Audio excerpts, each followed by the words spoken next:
Italie, Pays de Galles, Turquie, Suisse, Belgique, Finlande, Danemark, Russie, on part aujourd'hui à la découverte des 8 premières nations de l'Euro de cet été. En route pour l'Euro épisode 4, c'est maintenant.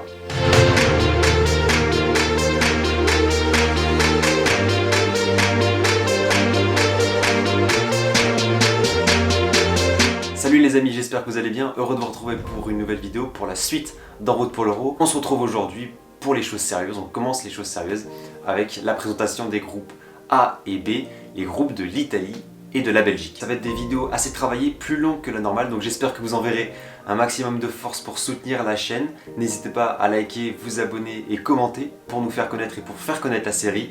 Je vous en suis très reconnaissant. Allez, on y va. Commençons par le groupe A, le groupe de l'Italie composé du Pays de Galles, de la Turquie et de la Suisse. Dans l'ensemble, je pense que c'est un groupe à la portée de l'Italie. Une belle Italie honnêtement qui revient en forme depuis quelques mois. Socialement, ce sport a une prédominance particulière en Italie, c'est un grand pays du football, quadruple champion du monde, mais seulement une fois vainqueur de l'Euro, c'était en 1968. Et forcément, connaissant les liens qui unissent les Italiens et le football, il n'est pas difficile d'imaginer les durs moments vécus de l'autre côté des Alpes après la non-participation au Mondial 2018. L'Italie depuis s'est métamorphosée sous la houlette de Roberto Mancini, elle n'a plus grand chose à voir avec l'équipe de 2017. Exit de nombreuses têtes, de nombreux vieux cadres pour laisser place à une génération véritablement pétrie de talent. Chiesa étincelant avec la Juve cette saison, Barella maestro l'Inter, Moiskin, Lorenzo Pellegrini, Tonali, Bastoni, Manuel Locatelli, pour ne citer que. C'est une mine profonde quand on sait que la nationale a toujours été l'apanage des vieux briscards sans vraiment faire confiance en ces plus jeunes. Le futur est entre leurs mains. Aujourd'hui, cette génération talentueuse se complète avec des joueurs un peu plus expérimentés.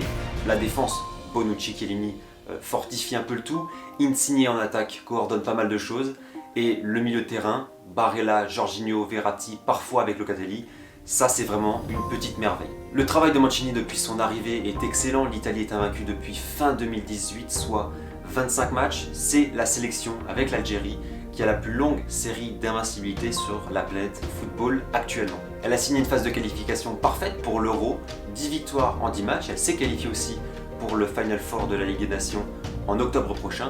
Et puis elle a bien commencé aussi les éliminatoires pour le Mondial 2022. Beaucoup de signes positifs pour l'Italie donc, mais attention à ne pas s'enflammer. Il y a eu peu de matchs contre de grosses cylindrées européennes, de grosses références européennes, donc difficile d'évaluer cette équipe, mais véritablement elle va endosser le costume d'outsider principal. Et on sait très bien que dans ce rôle-là, l'Italie peut faire très mal, on l'a déjà vu par le passé. Le premier match des Italiens, qui sera d'ailleurs le match d'ouverture, ce sera à Rome, et il y aura des spectateurs, ce sera une super nouvelle, ce sera face à la Turquie, une équipe turque en compétition avec le Pays de Galles et la Suisse pour jouer la deuxième place, si on considère que l'Italie terminera première. La Turquie a connu de grands succès au début du siècle, 3e du Mondial 2002, demi-finaliste de l'Euro 2008, mais depuis c'est beaucoup plus compliqué. Pas de Coupe du Monde depuis 2002 justement, ni d'Euro 2012, et elle reste sur un Euro 2016 assez pathétique. Cependant, quelques signes positifs entourent la Turquie. D'abord, c'est une équipe jeune et talentueuse qui arrivera à l'Euro.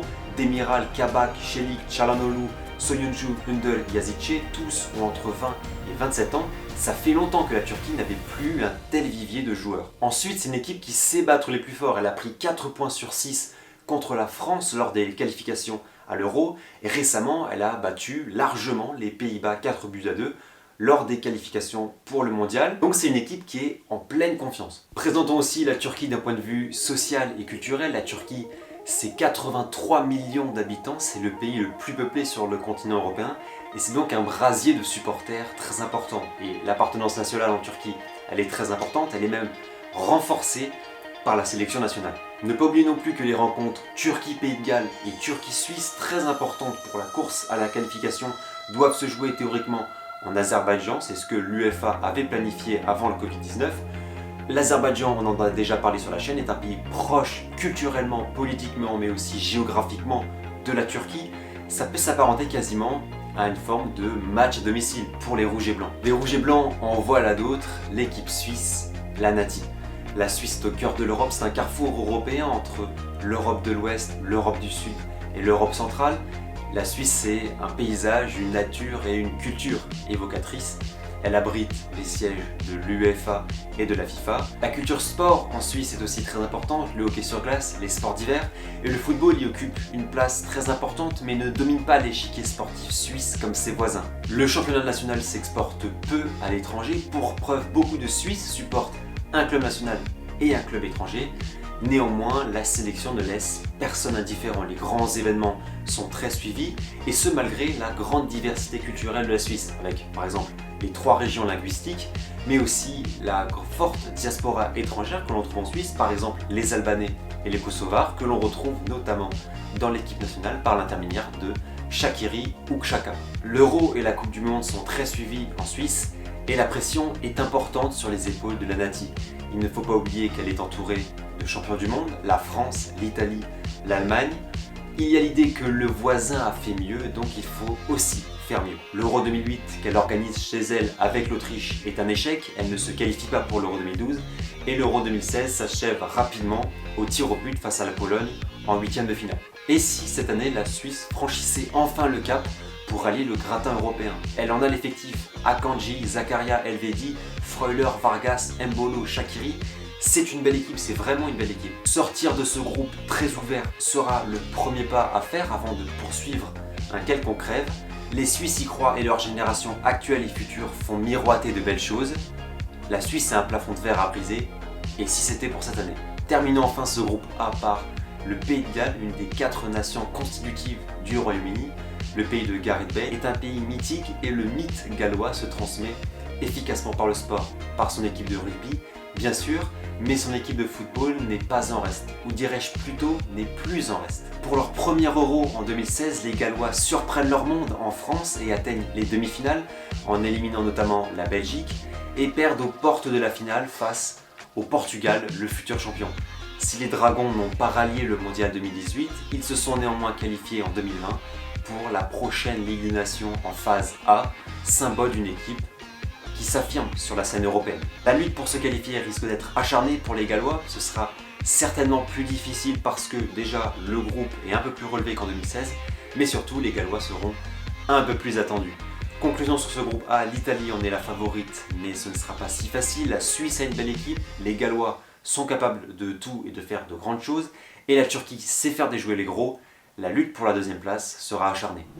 Passons maintenant à l'autre groupe de cet épisode, le groupe B, composé de la Belgique, du Danemark, de la Russie et de la Finlande. Et c'est par la Finlande que l'on va commencer, l'un des petits poussés de cette compétition.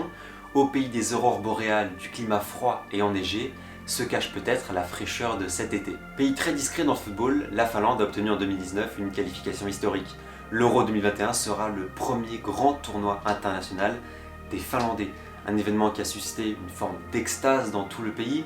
Mais la Finlande est un pays qui a toujours aimé le sport, bien sûr le hockey sur glace, mais remontons plus loin. Sous l'emprise russe au début du XXe siècle, c'est par le Comité national olympique et donc par le sport que les Finlandais se dirigent vers leur indépendance en 1917. C'est d'ailleurs un clin d'œil du destin que, pour son premier Euro, la Finlande se retrouve dans le groupe de la Russie, son ancien occupant. Dans un groupe promis à la Belgique, les Finlandais vont donc retrouver des adversaires du Nord, la Russie donc, et le Danemark dans un derby nordique assez indécis. Côté équipe, la Finlande, c'est l'effectif à la valeur la moins chère de cet euro, environ 32 millions d'euros. On connaît très peu de noms, peut-être Timo Pukki, l'avancement de Norwich, qui est un grand artisan de la qualification de son pays, ou Lukas Hradecky, le gardien du Bayer Leverkusen, qui est un bon élément. Qu'attendre alors de la Finlande cet été? Son entrée en matière sera importante face au Danemark à Copenhague avant de jouer la Russie, puis de finir par le plus gros, la Belgique. Groupe pas évident avec quand même 3 équipes qui faisaient partie des 16 meilleures équipes mondiales en 2018. Ça en dit quelque chose sur le niveau qui attend les Finlandais. Toutefois, les hiboux grand-ducs, comme on les surnomme, ne seront pas là pour jouer un rôle de figurant. Le premier Euro est une chance d'écrire l'histoire. Le rêve est permis. On passe ensuite à un grand favori de cet Euro, la Belgique. La Belgique, c'est une puissance européenne et mondiale qui s'est établie sur la scène football, mais qui avait disparu entre 2000 et 2014. Et je pense que beaucoup l'ont oublié lors de l'Euro 2016, puisque la Belgique retrouvait la compétition européenne 16 années après. Pas étonnant finalement de ne pas la voir aller au bout. Mais depuis, beaucoup de choses ont changé. Alors l'effectif est toujours aussi impressionnant, ça regorge de talent, de qualité. Puis si on parle de Hazard, de Lukaku, de Courtois, de De Bruyne, on peut même parler de stars internationales. Surtout, la Belgique semble avoir gagné en beaucoup de choses. D'abord, elle a fini 3e du dernier mondial, c'est à souligner. Mais elle a gagné en beaucoup de choses dans la façon de jouer, dans la façon d'aborder les matchs, dans l'expérience.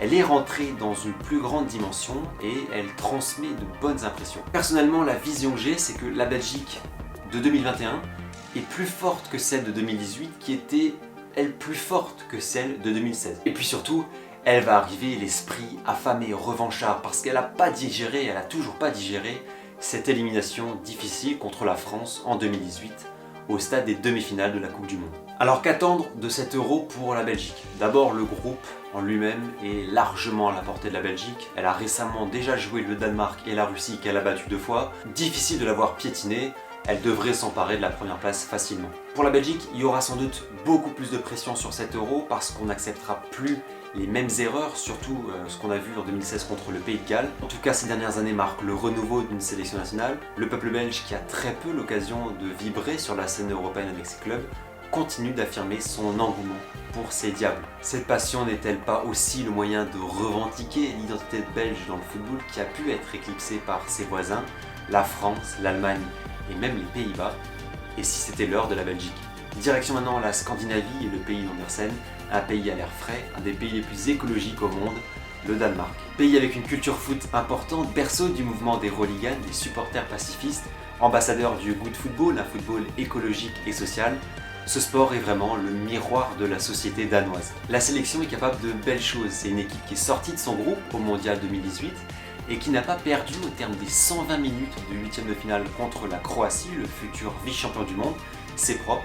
D'ailleurs, plus d'un Danois sur 3 a vu ce match à la télévision. À l'Euro, quand on pense au Danemark, c'est forcément l'épopée de 1992 qui nous vient à l'esprit. Vous l'avez découverte ou redécouverte sur la chaîne lors de l'épisode précédent. Mais récemment, on n'a plus grand chose concernant le Danemark à l'Euro. Alors, en 2012, ils ne se qualifient pas pour la suite de la compétition, mais ça peut se comprendre, ils sont dans le groupe de la mort avec l'Allemagne, le Portugal et les Pays-Bas, et ils arrivent encore à ne pas terminer dernier de ce groupe. D'ailleurs, au Danemark, il y a eu un bond de licenciés après cet Euro 2012, symbole de l'engouement que procure le football là-bas. Par contre, ils avaient loupé l'Euro 2016, c'était un grand absent. Qu'attendre de cette équipe alors en 2021? Le Danemark, c'est déjà une équipe qui aura peut-être la chance d'évoluer à Copenhague, donc à domicile, et l'objectif prioritaire sera d'abord de sortir de ce groupe. C'est largement abordable quand on regarde l'effectif danois. Simon Kjær, titulaire au Milan AC cette saison, Damsgaard, Poulsen, Braithwaite, Eriksen, Melle, Schmeichel, Holsberg. Il y a un vrai groupe au Danemark, j'en oublie certainement encore. En tout cas, à la vue de la forme affichée par cette équipe qui a fait une belle phase de qualification pour l'Euro, qui a bien commencé aussi la phase de qualification pour le Mondial, et quand on regarde aussi la génération future, on peut se dire qu'il y a vraiment de belles impressions, de beaux signes positifs pour cette équipe danoise. On termine ce groupe B et cet épisode d'ailleurs par la Russie, la Sbornaïa, pays magnifique à la culture, l'architecture et la sonorité propre, le hockey sur glace, les sports d'hiver, le basket, et le football essaye de faire son nid au pays de Tolstoï et d'Arshavine. Pourtant, les liens entre supporters et équipe nationale ne sont pas idylliques. La ferveur russe, pourtant prégnante pour les clubs, a du mal à bouillir pour la sélection. La Russie traverse depuis 10 ans de grosses déceptions. Et si l'exploit de 2018 d'avoir éliminé l'Espagne en 8e de finale de Coupe du Monde a suscité une passion nationale, il n'a pas réussi à effacer les débâcles, surtout à l'Euro. 2012 fut un échec, 2016 fut une catastrophe. Le défi est grand pour la Russie qui rêve toujours de son épopée en 2008 ponctuée au stade de demi-finale. La grandeur de l'URSS, aussi premier champion d'Europe, il faut le rappeler, reste dans les annales et est toujours recherchée. La fédération russe a déployé de nombreux investissements dans le football depuis 2018 et a fixé d'ici 2030 comme objectif d'intégrer régulièrement le top 10 du classement FIFA. Qu'attendre alors de cet Euro? La Russie n'est pas l'équipe la plus alléchante sur ce papier, mais il y a quand même de bons joueurs. Le latéral droit Mario Fernandes, que j'aime beaucoup personnellement, et puis quelques forces offensives, Miranchuk de l'Atalanta, Golovin de Monaco, Cherichev et la tour de contrôle Artem Dzyuba. Le groupe en lui-même est à la portée d'un quart de finaliste d'un dernier mondial, mais le niveau est assez homogène, on l'a vu, et chaque équipe a ses armes à faire valoir. La lutte sera âpre. En Russie, on considère que l'Euro sera réussi si l'équipe passe au moins le stade des 8e, la Sbornaïa rebrillera-t-elle sur la scène européenne? C'est la fin de cette longue vidéo les amis, merci d'avoir suivi, j'espère que vous avez apprécié ce voyage à la découverte des 8 premières nations de l'Euro 2021. Je veux remercier vraiment chaleureusement les collaborateurs de cette vidéo qui m'ont transmis de très bonnes informations. Je remercie les comptes Twitter Foot Suisse pour les infos sur la Suisse, Foot Russie, Ukraine FR pour les infos sur la Russie et Foot Dansk FR pour les infos sur le Danemark. Vous trouverez en description de cette vidéo les liens de leur compte Twitter. Ce sont de super comptes, il y a la possibilité vraiment d'apprendre de belles choses sur leur pays d'un point de vue historique, social, culturel, de suivre l'actualité de leur pays. Si vous êtes un fan de football, ces comptes sont pour vous. Je les remercie vraiment et j'espère que j'aurai encore l'occasion de travailler avec eux. Prenez soin de vous, profitez des vôtres et on se revoit très bientôt. Ciao!